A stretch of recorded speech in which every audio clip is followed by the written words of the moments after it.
শাক মূলো দিয়ে শাক ভাজা। দিয়ে দেবো তেল, দিয়ে দেবো বড়ি।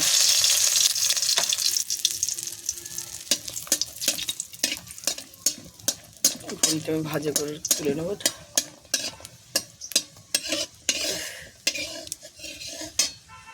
আর একটু তেল নিয়ে নিয়েছি, মূলো শাক কুচিয়ে দিয়ে দেবো কালো জিরা, শুকনো লঙ্কা।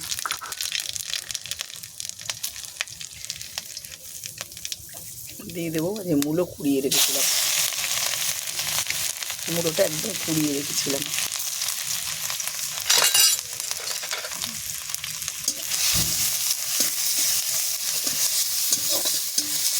এরপর দিয়ে দেবো মূলো শাকটা।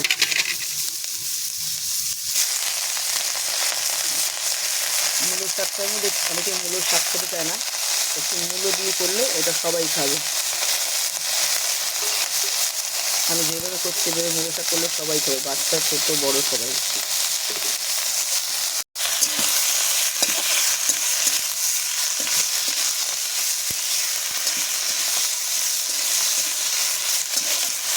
হলুদ, নুন,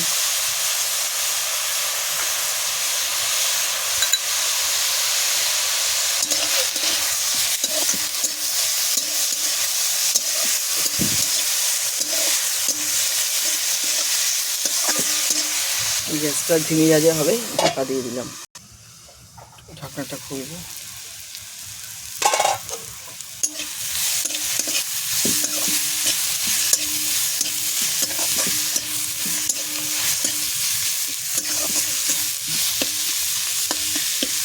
এটা টমেটোটা আমি তেলে একটু একদম ভেজে রেখেছিলাম, ছাকা তেলে একদম গোটা টমেটো ভেজে রেখেছিলাম। বড়ি গুঁড়ো করা,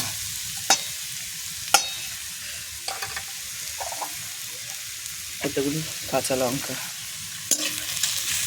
এটা আবার একটু ঢাকা দিয়ে দেবো। সম্পূর্ণ নিবা নিবা আজে হবে এটা। একটু খুলবো। এই যে টমেটোটা এটাকে আবার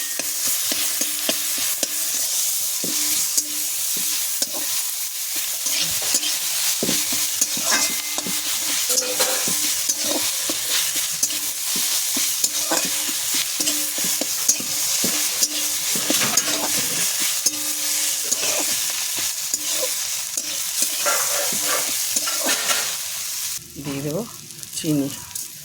চিনি অবশ্যই দিতে লাগবে।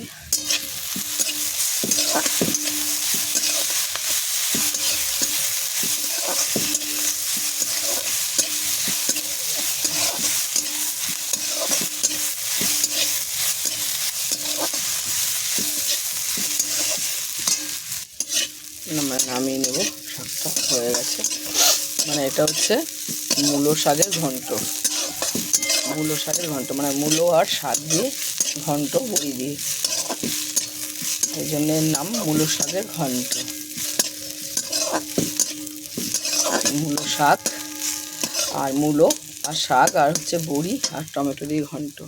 এটা আমি নামিয়ে নিচ্ছি। দেখুন মূলো শাকের ঘন্ট হয়ে গেছে বড়ি দিয়ে টমেটো দিয়ে।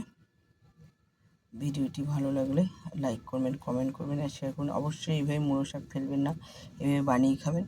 যারা পেঁয়াজ খান তাদের খুব ভালো, মানে কাঁচা পেঁয়াজ দিয়ে ভাত, গরম গরম ভাত মেখে এটা দিয়ে খুব ভালো লাগে। আমরা যেহেতু পেঁয়াজ খাই না, যারা খায় খেতে পারে, সবাই খাবে, যে খায় না সেও খাবে।